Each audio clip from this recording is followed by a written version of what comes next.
Hey there, descendants! Happy New Year! Tonight's story takes place on a snowy New Year's Eve, high up in the mountains at a secluded cabin. It's a story of trust, betrayal, and something inhuman. The highway lights faded behind them until they were nothing but dim specks swallowed by the snow. Winter darkness pressed close, the trees seeming to lean in and whisper secrets. Jesse gripped the wheel, his knuckles white, jaw tight, as the wipers scraped thin ice from the windshield. Snow blew sideways across the road, soft yet relentless, forcing him to focus. Devin sat in the passenger seat, hoodie up, boots braced. His phone lay face down, screen dark. The heater rattled, failing against the cold sneaking through the cab. The air smelled faintly of peppermint gum and Jesse's cologne, Melissa's favorite, once. The cabin wasn't just a cabin, it was a statement, a rented slice of mountain with a long private road, a gate, and barely enough cell service to make you think you weren't isolated, until you were. Weeks of hype for the New Year's Eve party had Jesse dreading it. Everyone talked promotions, networking, and new opportunities, but Jesse's mind kept circling back to Melissa. Her laughter changed around certain people, her phone always angled away from him, and the boss, he'd smiled at her name like he knew something Jesse didn't. He tried to dismiss it as paranoia. Devin, sensing his unease, offered calm.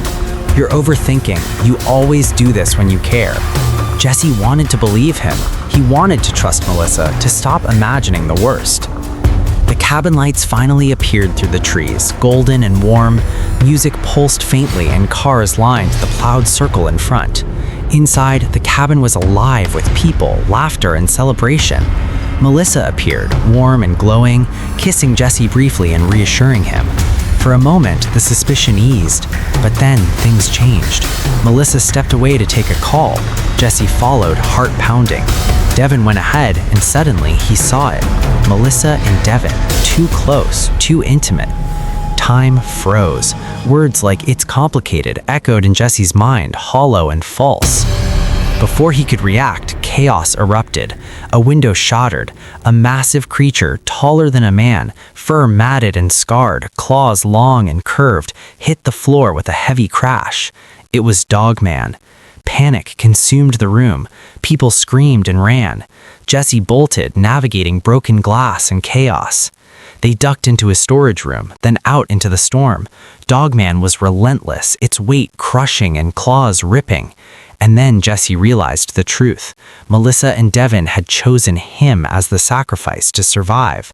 Cold, calculating, and cruel.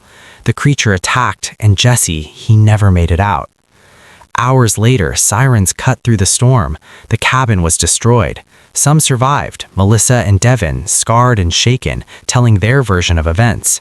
Jesse was gone. The worst part wasn't the monster, it was betrayal, the people he trusted, using him to save themselves. The mountain reclaimed the night, burying everything in snow and silence. Rest in peace, Jesse. You didn't deserve this. What would you have done in Jesse's place? Let me know in the comments. Until next time, descendants, take care.